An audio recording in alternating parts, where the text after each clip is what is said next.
Let me make sure I'm in focus. I don't think I am. There we go.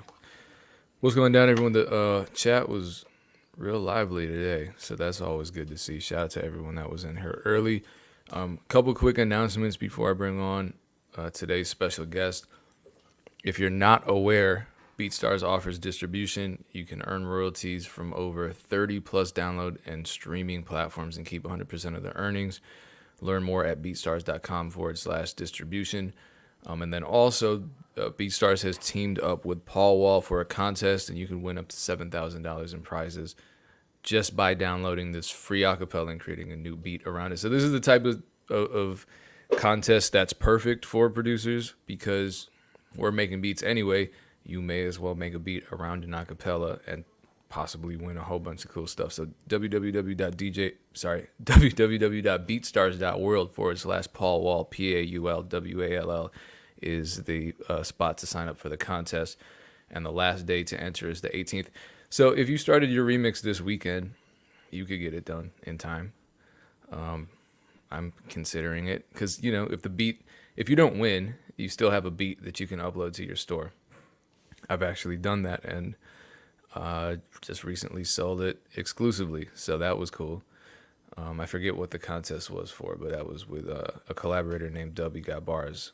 He sang a hook, and the rest is history. So shout out to Big Bird, Beats by Big Bird. He already was in it. M7K has submitted as well, but he's a little negative about it. Okay. So now let me bring in the guest. This is the moment we've been waiting for. Everybody welcome Seth Goldsmith. I want to thank him for joining us today. Really appreciate you being here, man. You're in LA right now? I'm in LA. Yes, sir. Let me turn my speakers off. Cool. How are you feeling, man? How's your week going? How's your holiday season going? Everything is good. I mean, 2020 is a little interesting, man. You know, I haven't been able to go home since the shutdown. My parents are a little older, so I can't really risk visiting them. So just thugging it out here. And yeah, I appreciate the opportunity. Thank you for having me on here. For real. I feel like I should be interviewing you. Oh, yeah, we can do that at another time. So home to you is the Midwest, correct? Pittsburgh. Yeah. Okay. Yeah, it's crazy because they consider that the Midwest. And I'm like, I'm in the Midwest. We have farms here. I've been to Pittsburgh. It feels more like the East Coast, but yeah, culturally it's the Midwest, but like geographically it's borderline East Coast for sure. True. So you started off as a creative yourself, right? You come from a family of artists. Yeah, my mom was a poet, and that's how I started my creative endeavors. And then I met a few kids from the city when I was like 15 that were making music, and I pretty much I had like a setup that next week. So my endeavors as a creative, like as a rapper back then, was parallel with like I was learning how to engineer at the same time. So I was doing both. But you still create, right? You haven't stopped. Or I read some tweet where you were lamenting not having created in 3 months or something, and you were freaking out a little bit going through artist withdrawal.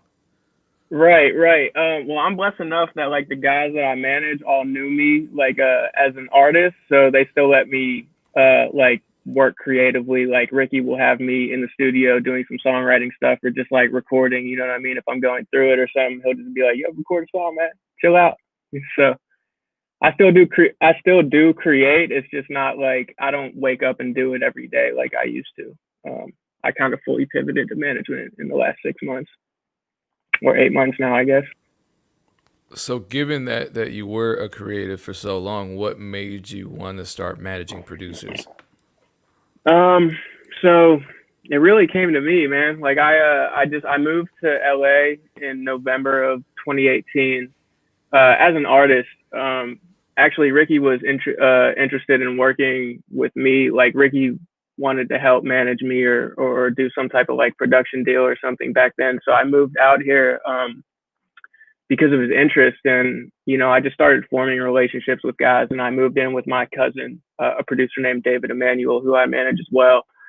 And man, I just hit a block creatively, and that's happened to me multiple times throughout like my career as an artist, and I always came back to it. But when I came out here and I peeped like how the scene was really moving, I just that for whatever reason this time I just realized that I was going to be more valuable behind the scenes. I was around guys now that were creating and winning. So to be able to see firsthand what it took to win out here, like where people are winning, was really an eye opener. And I just thought I was going to be better suited as like a common denominator between like these incredible creatives. Yeah. So you mentioned Ricky and you mentioned your cousin. Who all is on your management roster right now?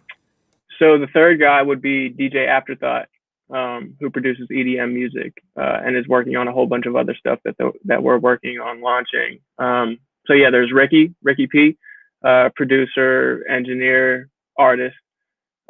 David, who was a drummer for a long time, training to be a professional, who got injured and then pivoted a few years back to production full time, which he's been dabbling with for probably a decade.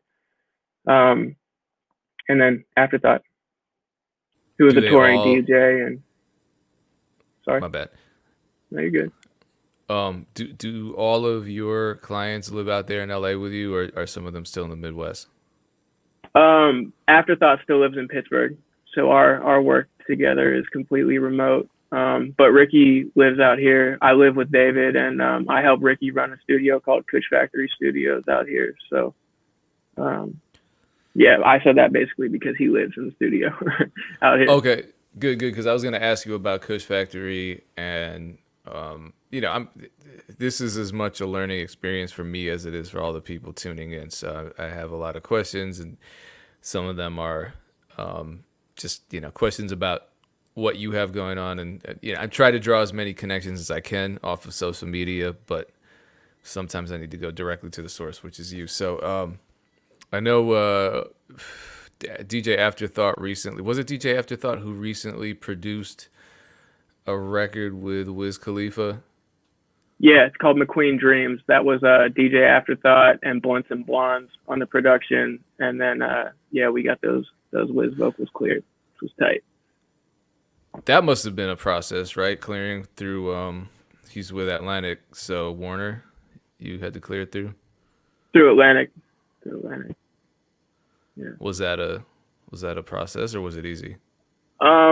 Well, actually, those vocals on that record were something that came out a few years back through an Afterthought release initially, and Afterthought basically has like a really good relationship with Wiz's manager Will, who I also help manage Ricky with.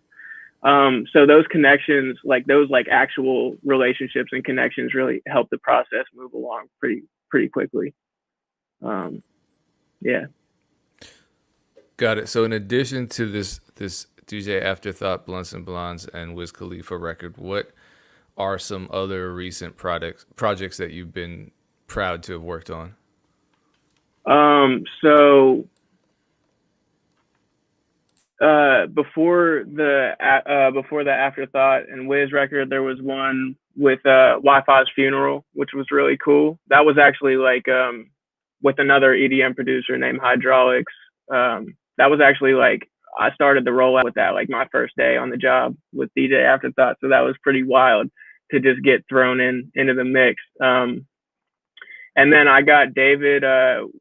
The pretty soon after I started managing David, I got him like a sync on a Reebok commercial, like the Trey Burke campaign before he got traded. So that was really tight, and that aired in like Madison Square Garden. So that's something I'm really proud of. Or I mean, sorry, Times Square. So that was really cool. And yeah, those are like the highlights of what I've been able to do so far, I think. So let's zoom out a little bit. What is a producer manager? Man, it's that question is limitless. It just depends on the day. I think and so all of my clients have completely different goals and aspirations and different needs. So it's basically I'm in constant communication with them, figuring out what they need, what they want. Sometimes it's just day to day stuff, man. You know what I mean? It's like answering a lot of emails. I know, like for David specifically, it's good. So David is a producer and a great sample maker and a great sound designer. So for him, on a day-to-day basis, it's like sending samples out and getting like a healthy amount of samples in. Um, Sometimes, he's kind of like either in his production bag, like making beats, or he's in his sample making bag, and there's really no in between. So it's really just my job to kind of um, keep the inspiration alive for him in a lot of ways, and keep sounds coming in to keep him inspired, to keep cooking up. And basically, for all of my guys, it's kind of like keeping my ear to the ground for new talent. We're definitely always looking for songwriters to work with, um, and artists to work with that match their respective styles, and other producers and other sample makers as well. Like my management company was birthed out of the pandemic, so it's been kind of hard to create the connections in this time. So I've had to get creative on social media, which has, been great. This is happening because of that, just because of my activity on social media and keeping my ear to the ground, listening to people like Alec Friedman, Carl Folks. I followed you because Alec Friedman said, "Hey, follow these guys. They're kicking gems out constantly." That was when I first started engaging with your content on Twitter, and now we're here. Yeah, shout out to Adam Friedman. I think he was the guest last week. Am Oh, I dope. wrong? I didn't see that. Damn.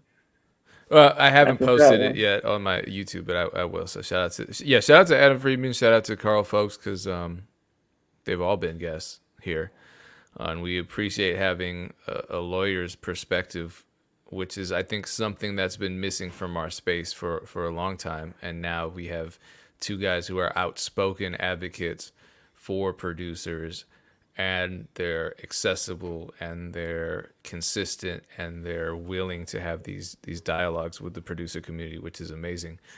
I wish I had that 15 years ago. But I can imagine. so, what are some daily tasks as a producer manager that you have on your agenda?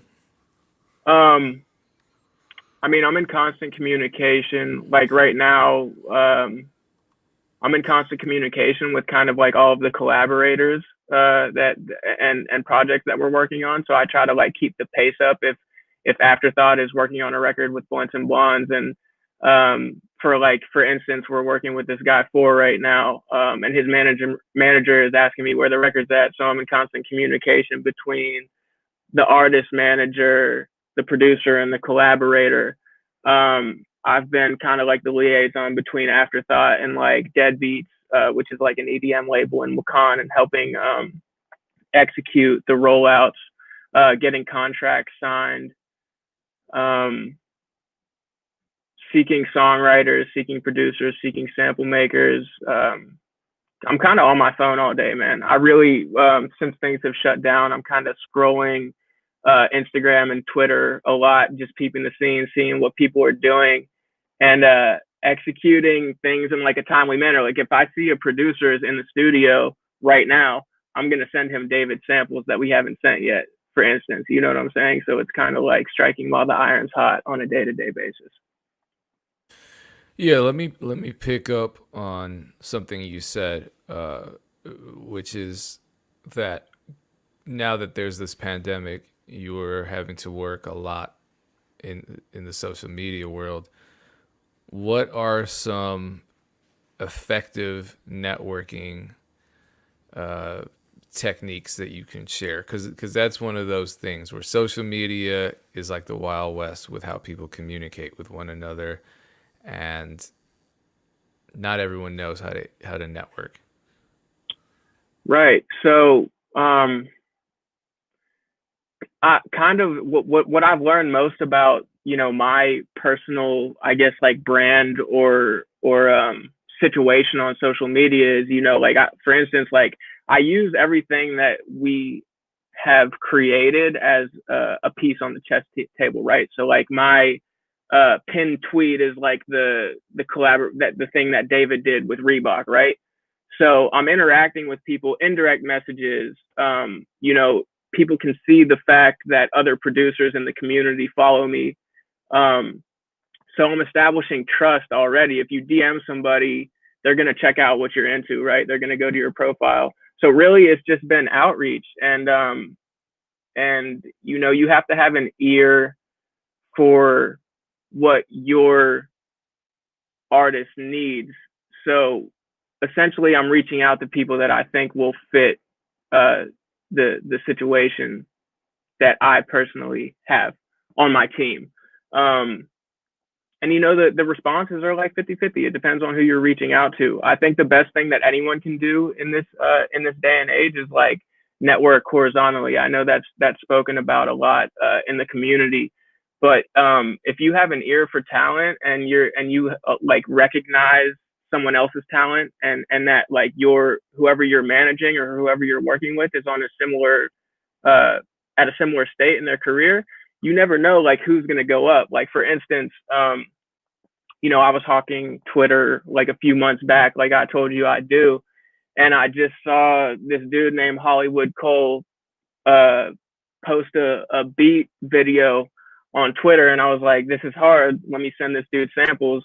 He saw that the samples were super hard, so he sent back like a pack to us like the next day. You know what I mean? So we immediately got it cracking. 4 months later, I was able to link with him in LA, like on a couple of occasions. He came out here for a trip, played us some crazy music that I had no idea existed when I first reached out to him. And now he helped produce the Wayne and Drake record that just came out. So forming a connection with talent is like the biggest lesson that I've learned in 2020. Like not based on accolades, you know what I mean? Because if the talent is there and you form a genuine connection with people, you have no idea like the possibilities. So I know that's an important point, because most people want to network vertically. They want to work with the person that they feel is higher up than them, and they ignore all the people around them. So horizontal networking is something that I think gets overlooked quite a bit.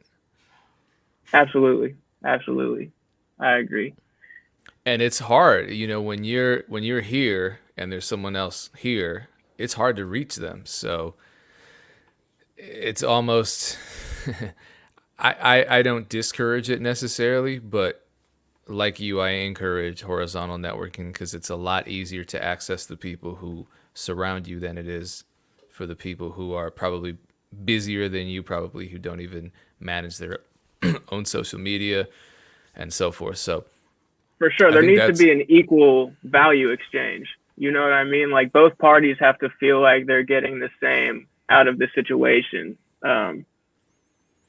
It's like a natural human response that if someone needs something, you're just kind of like, regardless of where you're at or what you're dealing with, like music or not, This is a really good question. So this is interactive today, so we're going to have some questions coming in, and this is probably the best one I've seen so far. So let me post that. Do you want to respond?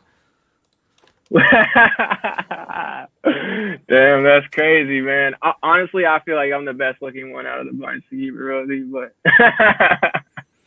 I think that's the honest answer. I think that adds a lot of value to the community. Here's another question that's really contentious, and I've heard basically two main schools of thought on this. When does a producer need a manager, and should a producer actively be looking for a manager? To be honest with you, I don't know if I'm the best person to ask that question, because I feel like I took on Afterthought and Ricky kind of have their solo careers that I'm trying to help build. So I'm kind of like reacting to all of their needs as a manager. But with David, we're in the middle of trying to get him on right now. Like his talent is undeniable, and like every time we've been able to link with someone, it's been a go. You know what I'm saying? So, but that situation was very specific. Like I lived with David for over a year, and I saw his process and I saw his growth. And so I was willing to kind of help build with him from the ground up. I wouldn't do that with a lot of people, you know. So I feel like it's advantageous to have a manager at any point if they're willing to break their back for you before you're on or before you need something to manage, quote unquote, you know. But I just saw the people that David was working with and what they were doing, and they believed in him, and he's adding value to all these studio sessions. And I'm like, let's get it. Like, I feel blessed that I got introduced to him in the way that I did as a manager. And I feel like he would agree, vice versa, like because of what ended up happening with me. You know, we just kind of, that was like a perfect storm. But I would say, you know, like, I wouldn't have managed him if his talent wasn't there. You know what I mean? I feel like you have to have, like, you have had to put the reps in for years beforehand, and kind of have something going for yourself before you need a manager, for sure. So I hear a lot of producers, I hear artists saying this to a recording artist, but I hear a lot of producers especially saying, all I need is a manager to take me to the next level. I'm sure you've heard that as well. How do you feel about that statement? It's nonsense. That's nonsense. You know what I mean? Like, I don't know. I mean, for some people, I guess it could be true. Like, if you're completely like, if your music is like, if you're cooking up masterpieces and symphonies, and your business sense is absolute garbage, like that might be the case. But you would have to be like one in a million. You know what I mean? I think that's just people that are unwilling to learn the processes of what it takes to make it in this community, especially right now, man, with resources, with like what you're doing. Like, bro, you're a perfect example of this. It's like, I don't even know how you have time to make music with all the things that you're involved in, like this, and how you've taught yourself to market, et cetera, et cetera. So it's No, like, look, you're gonna make me cry because it's true. I'll shut up. can you hear me? Yeah, yeah. Okay, man. Oh yeah, I was just saying, like, man, 9 times out of 10 or 99 times out of 100, that's just someone who's not willing to put the work in. I think, you know, you have to be willing to teach yourself things to get to the point where you don't need to do it yourself anymore, or not. You know what I mean? Like you're doing a great job. So Yeah, I don't. I think I need a clone, honestly. like, But do you have a manager? I have managers for certain aspects of my career, but not like a day to day kind of manager. Not someone that's necessarily not the kind of manager that you would be to your cousin. I'll put it that way. Right. And I'm definitely day to day for all my guys. You know what I Yeah. mean? Which so I'm extremely accessible. Oh, this sounds like a conversation we should have outside of this. But what was I going to say? So some criteria that you mentioned for when you want to take on a new client. Obviously, talent is one, and you said having a good understanding of the business is another.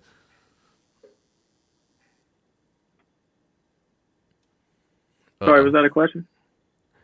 Yeah. So what are some other criteria that you look at in a producer before you really want to take them on as a client? Because taking on a client is a huge undertaking.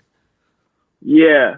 So all of the people that I manage, I've known for like 10 years plus. So, um, you know, your quality and the quality of the person and the character of the person is a huge thing for me.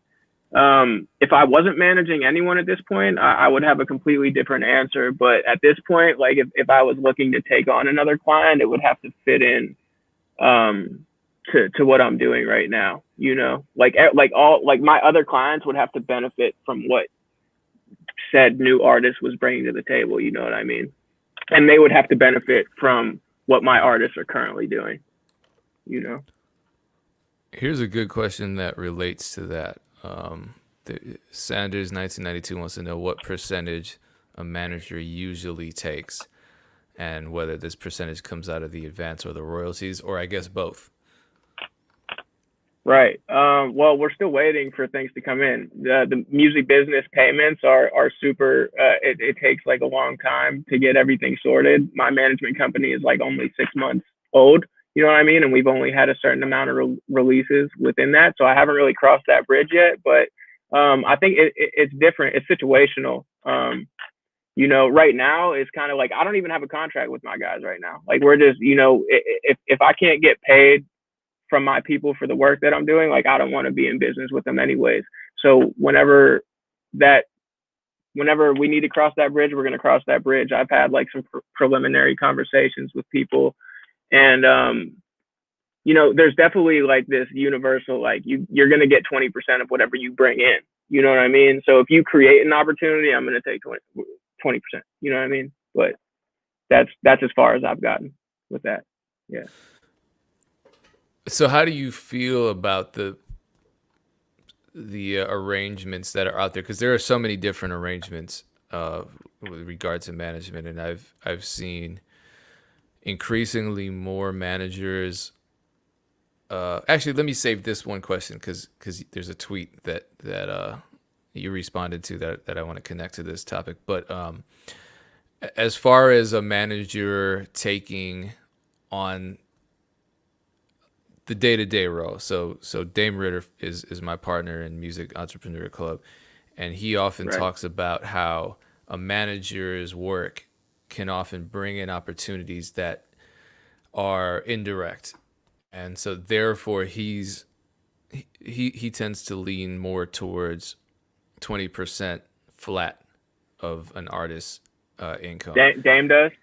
Yeah, and Right. I was always resistant to that as an artist being managed, but understanding that in some cases, if a manager helps with branding and helps with just creating all of these opportunities that aren't necessarily the direct result of something they did, but sort of the result of all of their work over time, is that something that has crossed your mind as far as when you get to that point where you're putting things in writing? Yeah, I think it's fair based on this. I think that's fair based on the situation, right? So I've kind of been managing David from the beginning, but he's also super like he we've learned the business together. We consume the same content. We're working really hard every day together to understand this and move forward.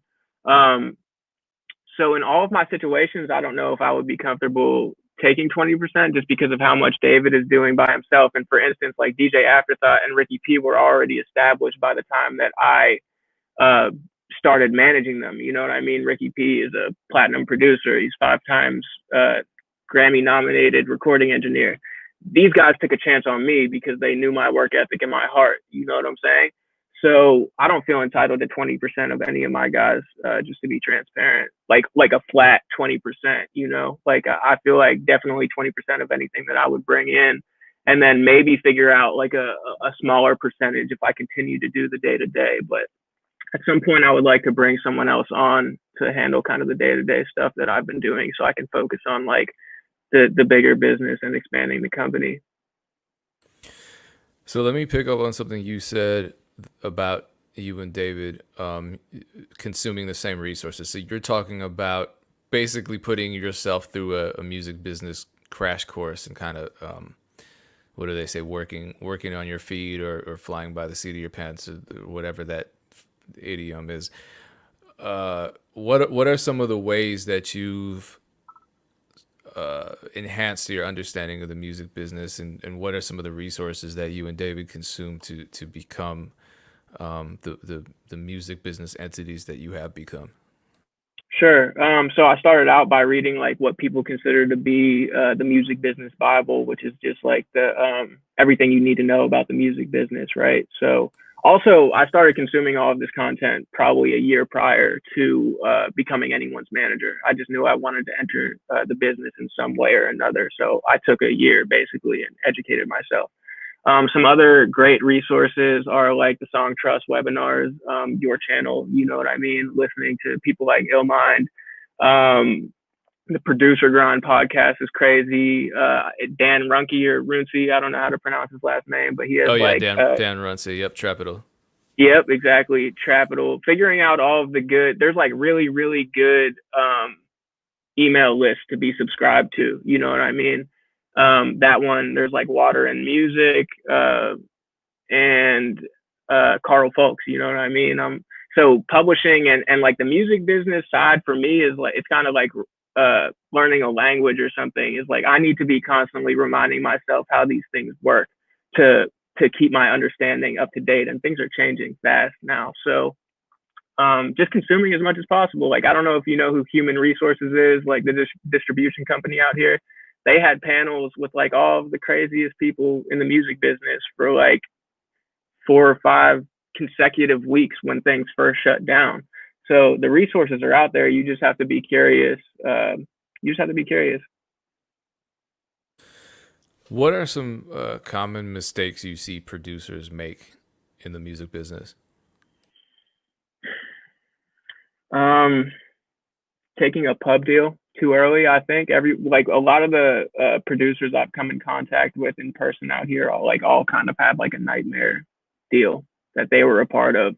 They signed something and all of a sudden they're getting put into country sessions, or you know what I mean? Like the resources are allocated misproperly, or the person who signed them moved to a new company, and like they can't even get in contact with their publishing company anymore. Um, so that's a huge one. Is like make sure you're signing the right publishing deal and that you're in business with the right people from the get go. Um, yeah. What's the danger of signing the wrong publishing deal? I mean, how does that affect a producer's career long term? I mean, you can essentially. Um, that's like honestly, and you know, if you sign the wrong publishing deal, you could be locked in for life. There's people fighting right now. I won't name any names, but there's people that like established producers that have been locked into the same publishing agreement for like 14 years. I mean, we all just saw what happened with Kanye. You know what I mean? So yeah, I would just make sure that you have a lawyer. You know what I'm saying? Your whole career can be determined by a bad pub deal.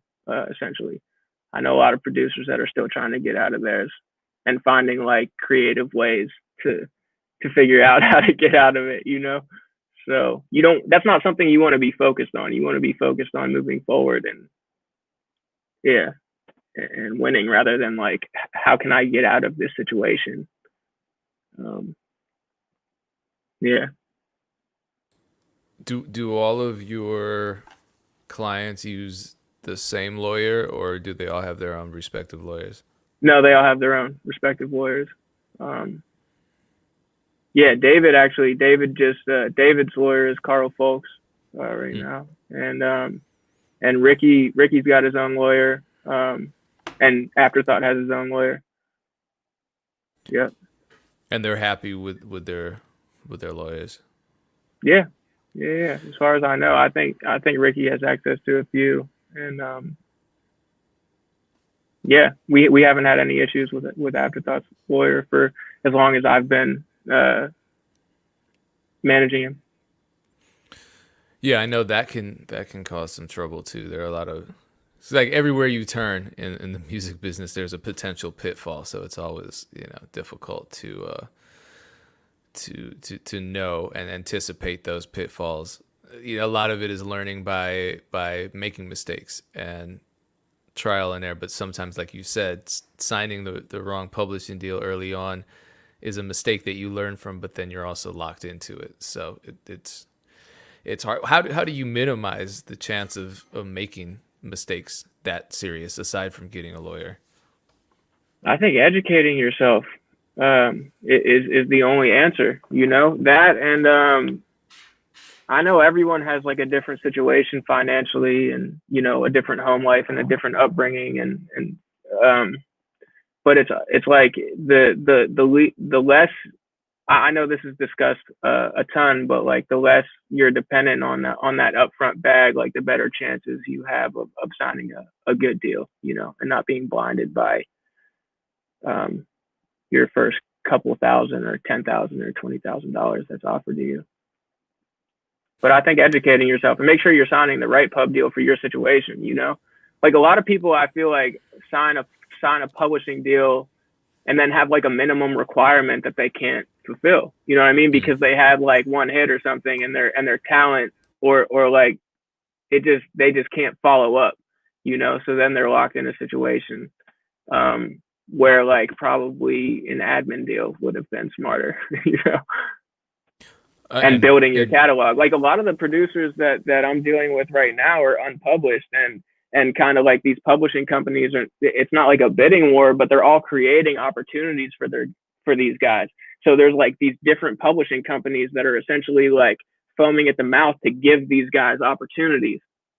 And when one lands, then it's like, okay, let's talk business. Let's see if we can figure out a deal.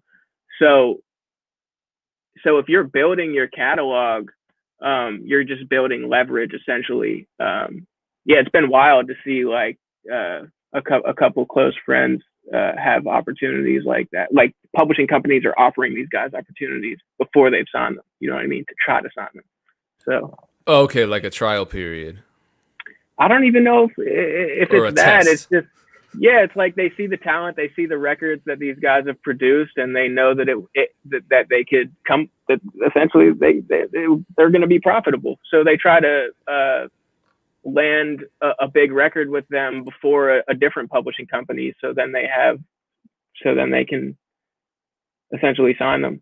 And if you get an opportunity like that and you land it as a producer, from what I understand so far, it's like you want to sign that deal because then you might get like blackballed essentially if you don't.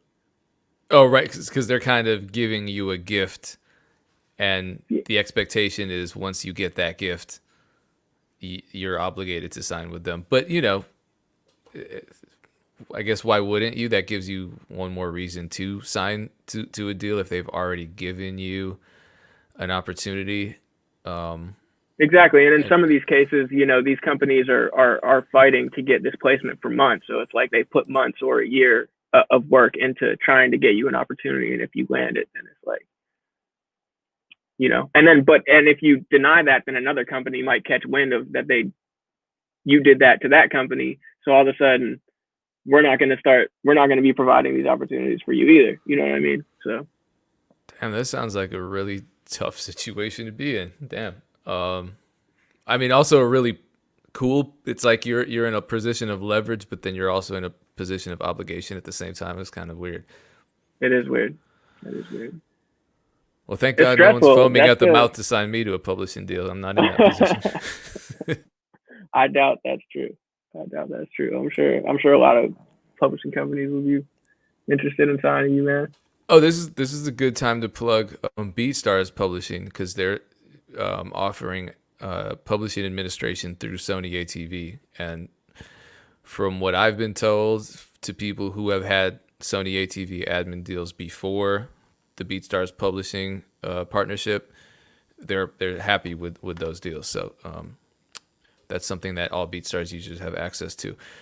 A-Trey713 asks, do I need a manager? He's been making beats for 7 years, and he wants to know if a manager can help him develop the sound and the marketing. Are those things that managers tend to do, or is that something else that he's seeking?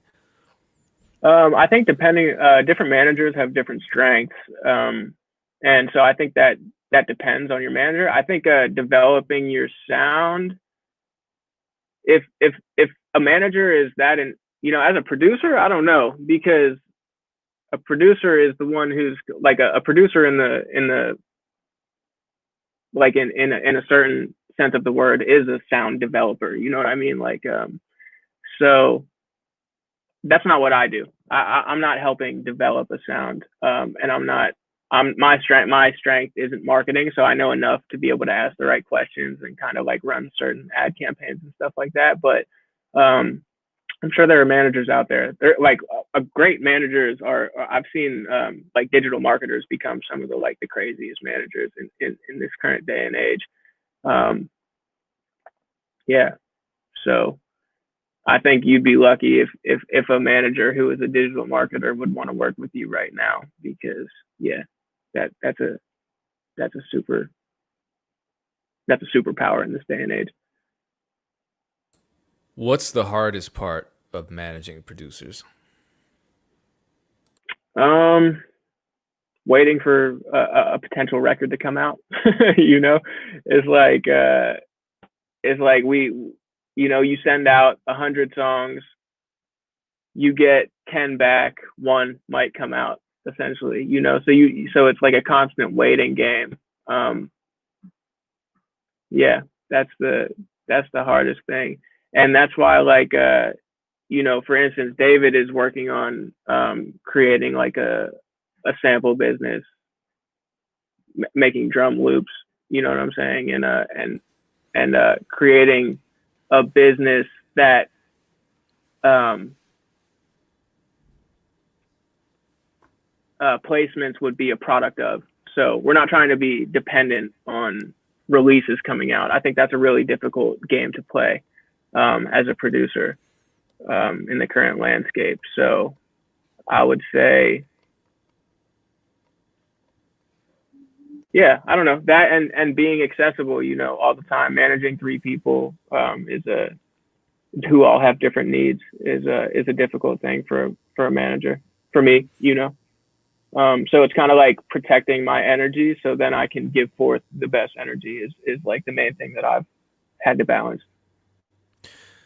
Yeah, I mean, so what are some ways to generate funds in between these records? Because they're far and few between, and like you said, playing the waiting game also means waiting on money.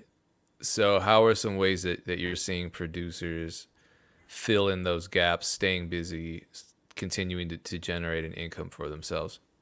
Right. Well, it depends on your skill set, like for Ricky, he's got a studio, which is incredible, an incredible source of income.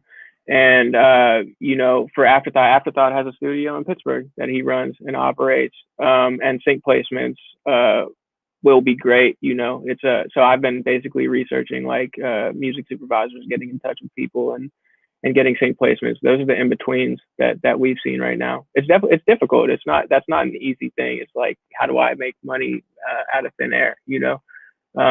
But that's what we've done so far, and selling beats to artists on the come up. You know what I'm saying? That's another way. Yeah, what was it like getting that sync deal? I know someone asked earlier how that even came about. So the sync deals I've been able to secure so far was I just like I've been involved in music for 10 years, so I've had my network before I became a manager. And one of the first things I did was just reach out to everyone that I ever knew that I had like a semi-real relationship with and let people know what I was doing. And the Reebok deal just came because one of my close friends runs a creative agency. You know what I mean? So he's basically throwing us these opportunities before he's giving them to other people.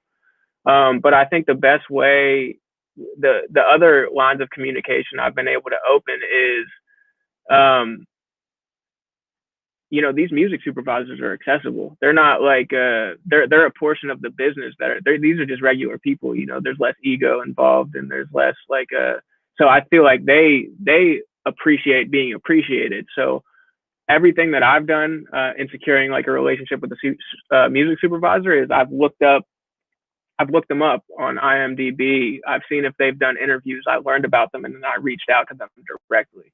So I got in touch with Rudy Chung, who is like the music supervisor on The Last Dance, because I read an interview that he did last year. And I said, hey, man, I see a lot of you and me. This, and this was cool that what you did. And he reached right back to me and said, hey, man, that's awesome. Appreciate it. Feel free to send streaming links. Um, yeah, it's just being a genuine person and learning and reaching out. Uh, Bufo has a suggestion. Does this work? Have you ever seen this? That's actually a great idea. I don't see why not. Everyone has to eat. Switching topics, I want to switch to the topic of ownership. Big topic. There are a lot of people in the music business who debate whether or not the producer of a beat owns any part of the song created from that beat. Is this a mentality that you encounter in the business? I haven't encountered it yet. I mean, I crossed that bridge when I was an artist. A few times, just like, and that was back when I didn't really know what was going on, and that was just being uneducated. So I think that's, yeah, I don't know. I've been seeing the stuff that the engagements that you've been having recently, and Sorry. I can't. You're good. I guess I understand both sides of it, but it's just like both people are involved in creating it, and if I think that if each party has a full understanding of the business and they both want their ownership of the song, then both people should have ownership of the song. If the producer wants ownership of the song, you should give producer ownership of the song. That's it. You know what I mean? And I understand the argument. Like, I guess, like, you could, if I'm an artist and I'm dealing with a producer and I'm investing $10,000 into marketing, I guess it could be fair in a certain world to be like, hey man, I'm putting up all this bread for the release. Like, would you mind if we recouped some of this before we paid you out? Like, maybe that would be a discussion, but that's as far as I think that discussion goes for me. Like, that's negotiable at that point. Yeah, I think recoupment is totally reasonable, but I rarely see that happening. But I think that's also kind of one of those higher level concerns. That's not something that the average person understands or even realizes is an option in one of these arrangements. But yeah, I mean, that's how the majors do it. Yeah. So other than that, I think it's just an argument. Most times it's just like two uneducated people trying to make a business deal in the music industry. It's like people want that but don't know why they want it, or like, you know what I mean, they just think it's like any other transaction, and it's not. So Yeah, so how do we change that dialogue? How do we change the nature of these conversations and shift the paradigm a little towards education, towards seeking information, and towards reaching fair and mutually beneficial agreements? I think creating content like this, man, to be real with you, it's like, it's the social media age, it's the era of information. And I think that the more people communicate in general, the better, because for a long time, and I think it was built like that, is like, the information and the education was coming from the top down. The labels had all of the information and the education, and they kind of like purposefully held it back from people. But because of social media and because of platforms like this, we've been able to talk with one another and share experiences.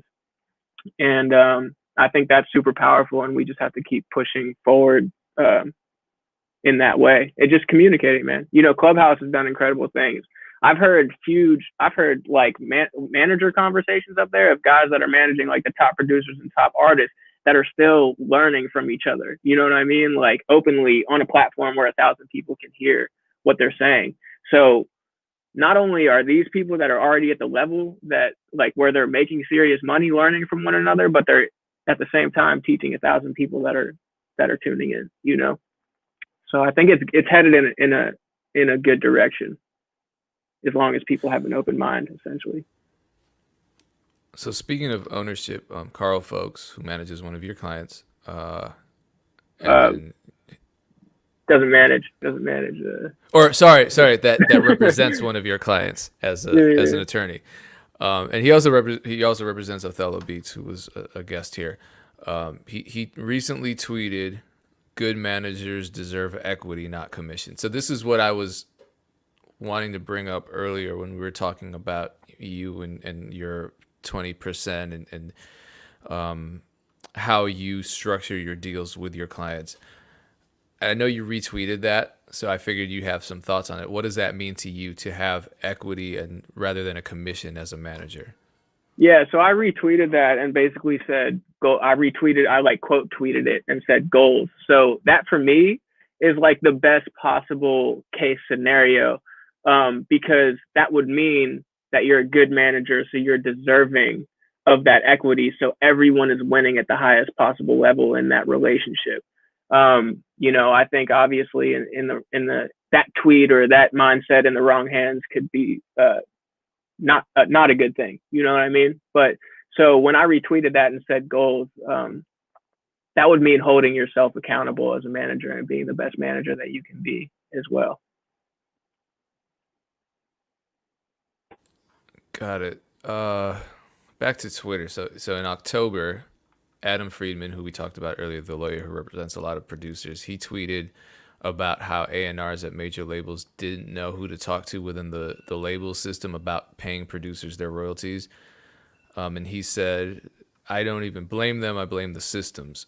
And you replied that producers are really out here getting it the worst. How are producers getting it the worst, and what needs to change with these systems? Well, I was responding to that because that was a specific. I think that was about UMG. Yeah. I know Adam mentioned, it was 2 weeks ago when he was on here, he mentioned having particular difficulties with the UMG royalty system. Yeah. So that response to that tweet in particular was part of my experience from managing the Kush Factory, actually, or helping run the Kush Factory. Like I process and um, all the invoices that we do, and UMG is one of our bigger clients. And I was responding to that because it seems like the Kush Factory is getting paid out faster than a lot of producers are. You know what I mean? So um, they're essentially treating a business entity with more respect than people. So speaking of Kush Factories, you and Ricky P partner on Kush Factory, correct? Or is it his and you No, just manage it? it's his. He's a co-owner with someone else, like a silent investor, essentially. And basically part of my roles as a manager has been taking on certain responsibilities at the Kush Factory. That's just yeah. So I run some sessions there still as an engineer. Sometimes very infrequently, but sometimes I'm studio managing there and handling the money with our corporate clients. So Ricky P has, I believe, I checked his social media, he posted at least a picture of a diamond plaque for the Wiz Khalifa song "See You Again," which was obviously a huge record. I think it was only topped in commercial performance by Old Town Road or something. We're talking about phenomenally successful records. Yeah, once in a lifetime. Once in a Yeah, what lifetime. was his role in that record? So he recorded with and helped produce on that. Like just giving, you know, uh like feedback as a creative feedback as an engineer and a producer, yeah. And did that happen prior to you taking him on as a client? Oh yeah, yep, Okay. absolutely. I mean, yeah, that's how That's does a insane, man. diamond well, yeah, but how does a diamond record help a producer? How did it transform his career? Because you obviously knew him at that time. Yeah, yep. um Man, Ricky, I mean, I didn't know him as well as I know him now, but man, he was going up. Like, and around that time, Ricky was living his best life. That's all I can tell you. You know what I mean? For sure. And on top of that, like he had just produced man, the Wiz and when I'm in LA, pedal to the flow, man. Pull up with Wiz and Uzi, and yeah, that was a really good time for Rick. But essentially, what I can tell you is that records like that, it helped him be able to open up a studio in 2020 and dominate from day one. You know what I mean? Like, there's like three number one records coming out of there this year, and it just opened up in February, and just in time for a pandemic. You know what I mean? So the brand of Ricky P, not only as a producer but an incredible engineer is super powerful. Is super powerful. I've seen that firsthand. Okay, so to pick up on that from your perspective, having witnessed all of this, what makes Ricky P such an effective producer in making the right records I and think actually, making, sorry. because these are hit. They're, we're not looking at them and saying, wow, these are good songs. These are effective songs in the sense that they're communicating something to the masses to the point that they're going diamond. I mean, that's 10 million sales. That's crazy. Yeah, I think Ricky is just brutally honest. That's the number one thing. With that being said, though, his energy is magnetic, and he's incredible at making people feel comfortable. On top of that, his technical skills as a recording engineer are incredible. I know that from firsthand experience. Every time I've done a record with Ricky, he's gotten the best out of me. It's not something that you can put a finger on. It's just that he gets the best out of people, and that's incredible moving forward with his solo career. He has access and friendships with all of these incredible artists that come through the Kush Factory, and he's essentially producing records and features that he's getting on his own songs that we're about to release moving forward. And it's like, all these guys have their best verses on Ricky P songs, man. It's just a fact. Like, he just brings it out of people. I don't know if it's the time of day, or he just knows what he's doing, man. The guy is magic for sure. Is he self-taught or does he have formal training as an engineer? I think he's completely self-taught. He's been in a ton of sessions out here with, like, Young Berg is someone that he brings up constantly that he's learned from. So he's definitely had like mentors, but he's never been to a school or anything like that. He just, he came out to LA with no money and just got it cracking. Essentially, Ricky's really self-made. So let me ask you one last question. It's another tweet from Adam Friedman, and he recently tweeted something else that you retweeted, which was, producers, do you ever try to get your own press for when you have a big placement coming out? Have you even thought about it? What should producers do to maximize and build on their own accomplishments? I think they should be doing what artists are doing, which is essentially, if you believe in a record and you think it's going to help take your career to the next level, look into how much a marketing campaign costs. You know what I mean? See, if you have, PR is like kind of expensive in a lot of cases, but if you have any connections, move around, try to take interviews, do anything, make yourself accessible, get your face out there, and be the artist that you are. The thing is that this whole time, like, the public, I think the thing for producers in this current stage is, like, you don't have to be a superstar or try to be like the main artist or whatever, but it's like, put yourself out there because the industry is going to get to know you, and I think that'll create incredible opportunities for you. The more accessible you are, the more, people building trust in the community, I think, is a super powerful thing. And doing things like this is something that builds that, and I really appreciate the opportunity to be on here and talk for real. Yeah, so what are some things that you're looking forward to in 2021? So definitely looking forward to everything opening up so Afterthought can get back to his touring things. He plays a lot of hats as well, so he tours with like Earth Gang and stuff like that, and he is a part of like every festival as a DJ, so I'm excited for him to be able to get back in motion. I'm really excited for he's also working on his solo stuff under the name Ryan Haynes, which is really tight, and we've been able to move pretty quickly on that because he's now doing vocal features on like all of these EDM records, and we're getting in relationships with like all these cool labels and stuff, and they all dig like the vocal stuff that he's doing. So launching Ryan Haynes' career, who is DJ Afterthought, but that's like his solo passion project. Ricky P is about to come out with a ton of music for his solo career as well, a ton of which is produced by him and has like crazy features. And in the last 3 years, his development as a solo artist is incredible. So I'm really excited to see what we can do with that. So launching Ricky P solo career, launching Ryan Haynes solo career, getting DJ Afterthought back on the road, and creating this sample and drum business with David. And also David is working with some incredible upcoming talent from LA. Like I don't know if you've heard of like John Med or Ice Cold Bishop or Grip from Atlanta. I think you're in Atlanta now. Yeah, he's got records with all these guys Dope. that are super incredible songwriters and rappers. And I'm really excited to see where those guys go, and as a result, where David goes. You know. Cool, man. I appreciate your time. Last question. How do people follow you on social media? My CAG is just Really Goldsmith. So ReallyGoldsmith. Really Goldsmith.